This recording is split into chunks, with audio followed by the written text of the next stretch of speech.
Welcome to the Wickedly Smart Women podcast, featuring stellar conversations with emerging and established wickedly smart women.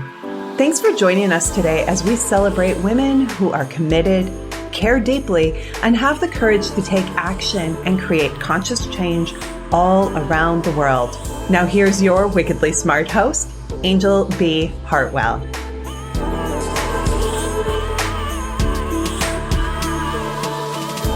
Welcome to another episode of the Wickedly Smart Women podcast, where we celebrate wickedly smart women and provide our listeners with a wealth of wisdom along with immediately actionable steps to be smarter, spunkier, and more successful in their impact and their leadership.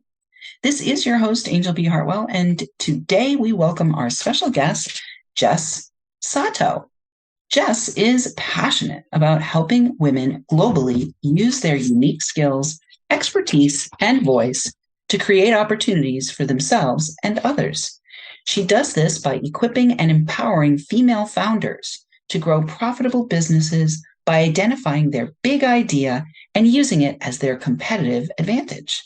Jess is a TEDx speaker coach, and over the last 4 years, she served as the speaker director for TEDx Franklin, a speaker coach for TEDx Breckenridge, and through her work has helped over 20 thought leaders step on the stage with confidence, clarity around their big idea, and a commitment to change the world. I'm so excited to have you here today, Jess. Welcome to the show. Thank you so much for having me. I'm happy to be here. Well, Jess, let's talk about this idea of unique skills, expertise, and voice. And let's talk a little bit about you.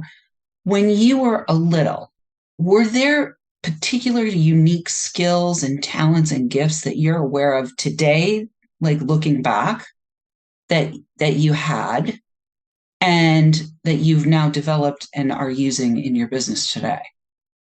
A really good question. I don't know if I would say special skills or talents, but one of the things about my childhood that I think is unique, that gave me a unique vantage point on the world and how I think about people, stemmed from growing up in Egypt. And I was about 10 years old when we moved there, and we lived there for about 4 years. And in that time, I gained a deeper appreciation for, being an American, but I also learned how powerful it is to have bridges, right? There were bridges of, people who spoke English to Arabic and Arabic to English, right? There were people who were bridging the gap of service to one another. And that has translated over time to, I think, maybe my unique skill, if you want to call it that,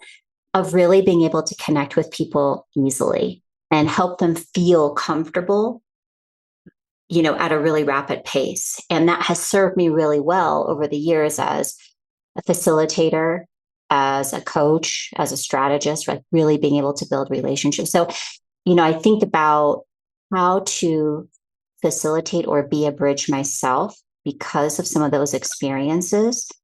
And it has shaped the way in which I choose to do business, who I choose to do business with, and even those big passion projects that are actually taking me back to Egypt. So it's, it's sort of like that one experience way back in the day has shaped a lot of things that I don't know if I had the appreciation to realize it in the moment, probably not.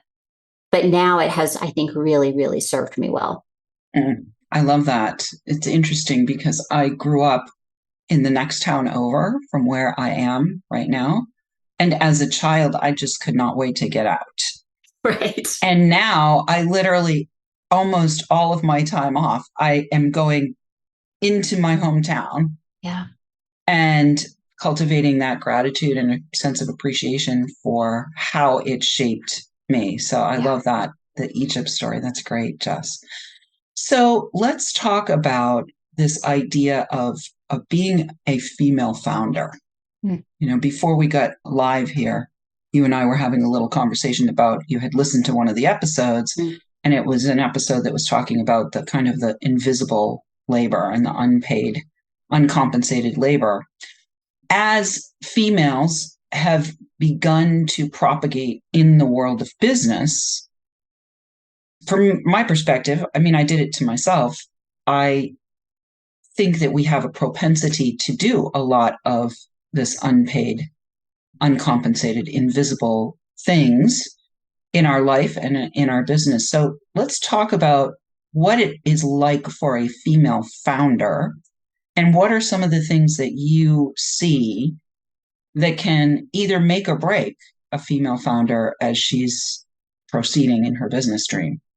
Oh, that's a great question. So I think, female founders are, exactly what that sounds like, women who are founding companies, typically using some passion area or some expertise that they've cultivated in some way, shape, or form. And a lot of times, I think, when it comes to this invisible work, especially in the startup stage, but I think it continues well beyond that, there is a propensity to go above and beyond, right? We think of it as over delivering because we want to be in service. And while I think maybe sometimes clients appreciate it, I think they don't realize that's what you're doing. And so there's this invisibility to that kind of work that ultimately ends up impacting, I think negatively impacting your energy, your time, and let's be honest, the money, right? Because your time is the most valuable thing you've got. So I think there's that piece to it. I think the other part of that is, and I'd have to think about this a little bit more, but I think there's something to the way in which we set our prices that speaks to not necessarily the invisibility of the work, but the being a little bit scared or worried about what people think. And so because of that, we end up doing exactly what I just said, over delivering and undercharging. And so it's this really bad cycle that we get into that is really hard to get out of. I mean, myself included, almost every business owner I know who is a woman is significantly undercharging for the work that she does when compared to her male counterparts. And over time, this is the kind of thing that either leads us to burnout, right? Because we're doing too much. We're not getting compensated. We can't hire the people we need in order to do the actual work and take some of those burdens off of us.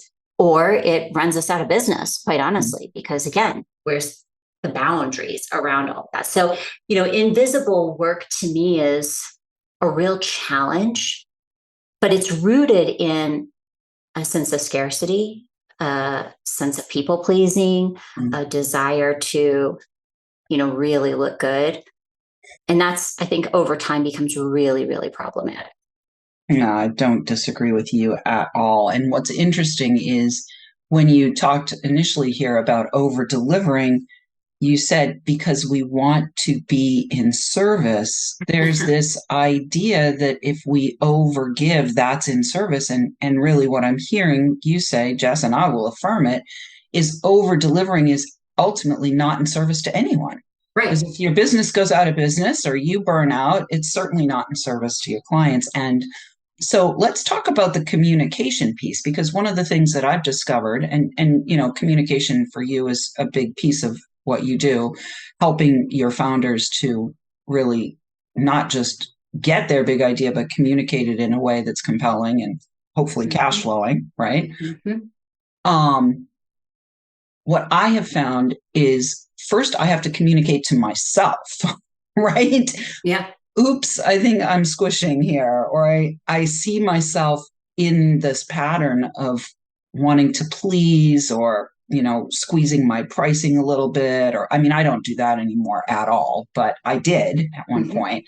And so I'd love to have you talk about not only this idea of communicating to the outer world, but how do you help your women communicate to themselves and really clarify the value so that they can then communicate it to the external world in a way that's successful and profitable? Yeah, great question. So one of the things I talk about a lot, this comes from the whole idea of TEDx, right? Or TED, this big idea. And I think there's this belief that, and this is not just among women, but I do think, again, sort of like what we've already been talking about, it affects women this way, where we tend to minimize our ideas. We think, oh, my idea isn't big enough, or who am I to be talking about fill in the blank, right? And so a lot of the work I do is around helping people figure out what their big idea is, right? Because it's usually pretty muddled and it's hard to articulate. So we figure out what is the big idea, and then we talk about why are they uniquely qualified to talk about it. And this goes back to not just, your academic or professional experience, but in many cases, our lived experience.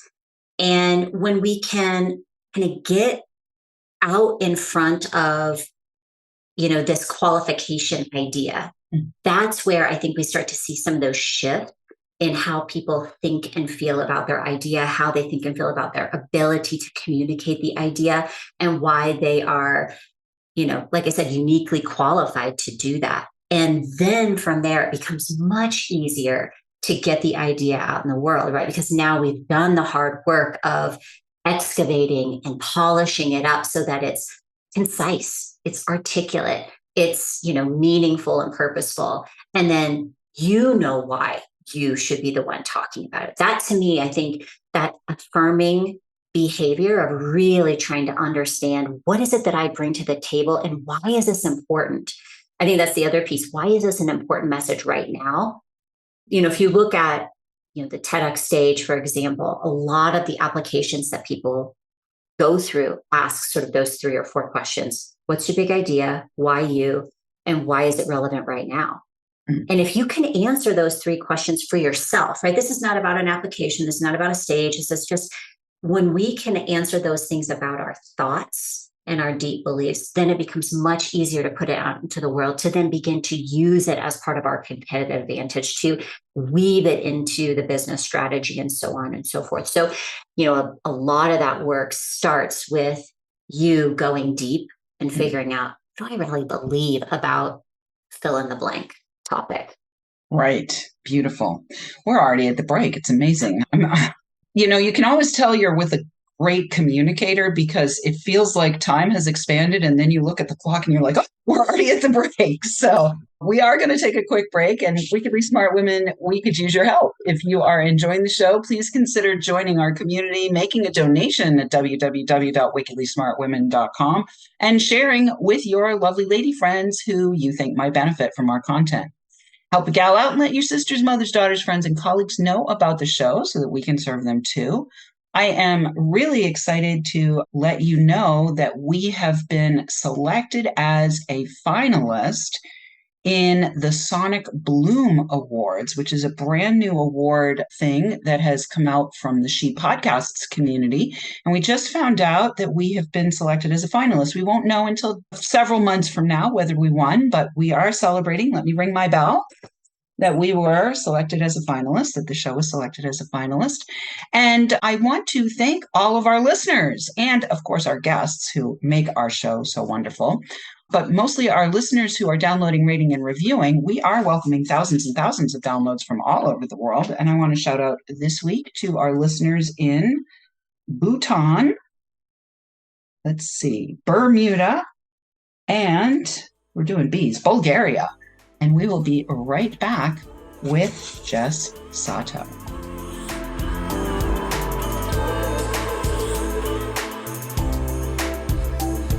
The Wickedly Smart Women podcast is brought to you by the Wealthy Life Mentor.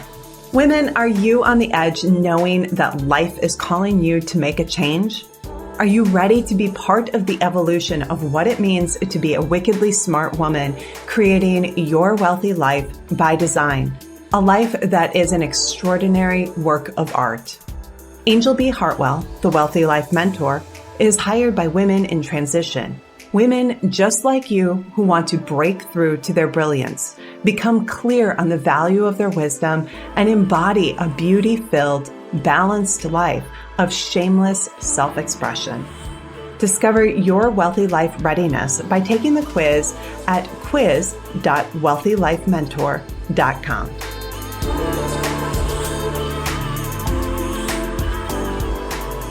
And we are back with Jess Sato. You can find out more about her at jessicasato.com. We will have that information for you in the show notes. And so before we went to the break, Jess, we were talking about this idea of, affirming the big idea.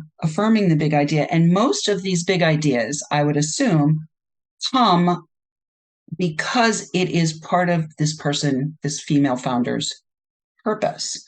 So let's talk a little bit about purpose and what our listeners can find at jessicasato.com relative to this purpose idea. Yeah, great. So one of the things that I have found, I've been an entrepreneur now for 12, 13 years. And the reasons that we start our businesses in the early days are great reasons usually. But the longer you're in this process, the more those ideas start to get fully baked. They shift and they realign based on what you're doing at any given time. And I found that along the way, more often than not, we sort of lose the plot because we're stuck in the grind. We're doing all the hard work to build the business. And there comes a point where you look at your business and you're like, what am I doing here? Why am I doing this business? I think of it, it's the exact same journey I had when I was in corporate. I did all the things, climbed the ladder, I got to the top, and I'm like, why am I doing this again? And I think the same happens in business. And so a big part of the work is going back and figuring out, why do I want to build this business? Like, what is the actual impact that I want to make in the world? And I use the word world loosely. It doesn't have to be big global world. It could be your local community. But why are we doing the work? What is the impact that we really want to make? And when you dig into that question, it becomes very clear that there's usually some deeper purpose behind all of the effort that we're doing. So for some people, it could be, they have a cause in particular that they care about. For others, it could be, really wanting to create more freedom in whatever way, shape, or form that takes for themselves and for their families. There's just a plethora of reasons, but there's always something, and it morphs and changes over time. And then comes the hard work of making sure that the business that you've built, or the career you built if you're in a job, aligns with that purpose. Is it going to allow you to be doing your best work in whatever way, shape, or form that takes? And so the work I do a lot of times is, like I said, digging into, what is that big idea? What's the purpose, the passion behind everything? And then using that as the foundation, building all the elements into the business so that when you begin to take action, it now feels deeply, deeply aligned. So there's a whole host of questions that you could ask yourself about, am I in alignment? And there's a whole resource guide on my website if people are interested, but, really digging into getting people to think about, is my purpose clear in my own mind? How am I talking about that? And using that as part of my competitive advantage, right? Because people want to understand who you are as a leader. They want to understand what the business is all about. And is it woven throughout the business? Beautiful. I love it. So, one of the things I'm going to just bring us back to, which we talked about before we went to the break, is the purpose of a business is to be profitable. Absolutely. That is the purpose of a business. And yes, we can also utilize our business as a tool for social and, collective impact. Yep. However, it is also the purpose of the business is to be profitable. One of the things I like to say is, whenever I'm out speaking, right? And we use speaking, whether it's a TEDx talk or something else, podcast interviews, etc. When I'm out speaking, my speaking serves my business. Yep. My business serves my life.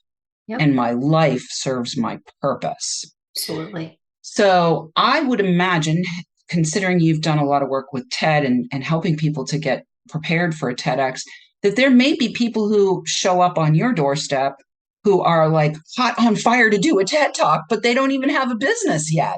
And so tell us, are those your people, or, do you help those people in some other way or refer them out? Because I can guarantee you there are people out there, possibly even listening, that are saying, TED talk, I have to do a TED talk, right? Yeah. And they don't even know the first thing about making a sale. So Can we talk about who are the best people for you to work with, Jess? Yeah. So one thing before I answer that, I just want to honor what you said about, the purpose of a business is about profitability. And at the same time, there is a deep calling by consumers to be, purposeful, to have really positive impact on people, to be really intentional about how we engage with the planet. And so it's becoming, you may have heard the term quadruple bottom line. I mean, it's really becoming more than just about profit, but you cannot run a business that isn't profitable. And I think we always have to go back to that. We need to balance these other initiatives, people, planet, purpose, with the profitability. And the further you get down the line, the more sustainable it becomes. It's easier to incorporate these other pieces. So I just wanted to say that right off the get-go. Yeah. As for TEDx, so I believe that the TEDx stage is for everyone. The people I tend to work with, though, are often entrepreneurs or thought leaders in their particular field. So maybe they aren't, maybe they don't have a business of their own, but they are out there really leading the charge, whether that's from an academic perspective, could be from a professional capacity in whatever field they happen to be in. One of the things that's unique about the TEDx stage that's not like any others is that it's a non-commercial platform. So you can't sell anything. But the key is, using or leveraging that TED Talk for, as part of your larger thought leadership, as part of that competitive advantage. And I think this is a piece, whether it's TEDx or any other stage, like you said, podcasting, could be blogging, is how do we get our thought leadership out there, and how do we use that as part of our larger messaging strategy, our marketing strategy, et cetera. So, one of the questions I ask every person who comes to me is, why do you want to do a TED Talk? There are some people, and I've had clients like this, who they're like, it's just on my bucket list and I really want to talk. I really had this idea and I want to share it. And I'm like, okay, let's do it, right? I'm more power to you. I'd love to help you use your voice, because I do believe that really positive things come when we are bold and courageous and put those big ideas out in the world. But the vast majority of the people I work with tend to be women who know that they have something to offer, but they can't quite get to the bottom of it and need the help excavating. And I really do think of it as an excavation process, like getting beneath the surface and figuring out, what is it that I really want to say, and what's not being said that should be said. And it's the answer to those two questions usually gets you started on the journey to figuring out, what is your big idea and how can I use that to do good in the world, to set myself apart from other people in the industry. So yeah, mostly female founders are who I work with. Beautiful. So the last sort of question, I think, with the time that we have left, that I want to put into the space is, for women in general, over the last several thousand years, the voice has been suppressed, right? And so part of this excavation that you do to get to the big idea, I'm curious how much you also do work with these women to assist them to feel affirmed in even speaking. Yeah, we do talk about that a fair bit, right? That gets to some of that courageousness about putting your idea out there, right? Because we live in a society that is actively suppressing women's voices in many different ways.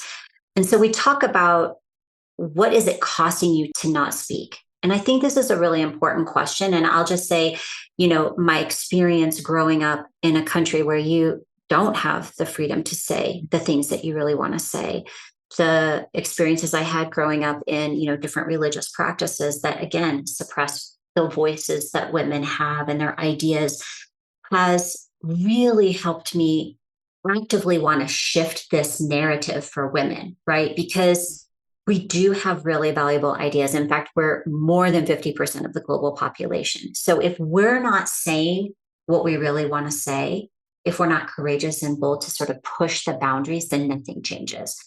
And I feel very strongly that women have a unique gift.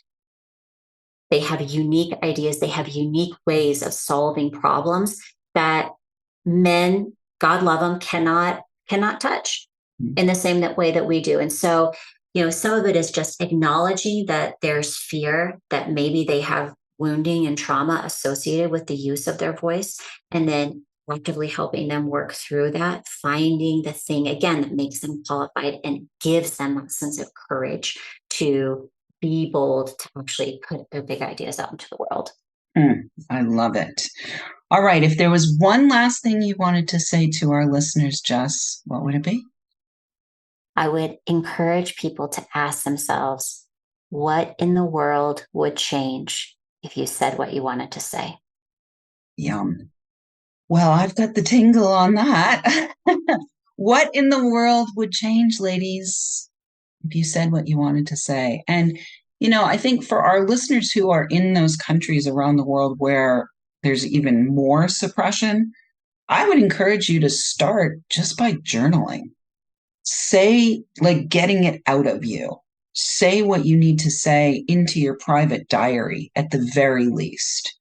And that's going to start to prime the pump and allow you to feel even more maybe relieved and capable and courageous and bold in taking the next step. So thank you so much, Jess. Listeners, we do love feedback. Please let us know what you think of today's episode. Go right now to www.wickedlysmartwomen.com to join our community, share your takeaways, ask questions, or submit guest suggestions. Thank you so much for tuning in. Keep your ears open and your mouths open too. And remember, you are a wonderful woman. Thanks for tuning in, downloading, and listening. Be sure to rate and review Wickedly Smart Women on Apple Podcasts and share with other women who can benefit from today's episode. Wickedly Smart Women is the premier podcast series for informing, activating, and inspiring the leader who carries profound wisdom and knows that now is the time to welcome wealth. We welcome your feedback and guest suggestions and invite you to subscribe to our mailing list to be notified of each new episode at wickedlysmartwomen.com.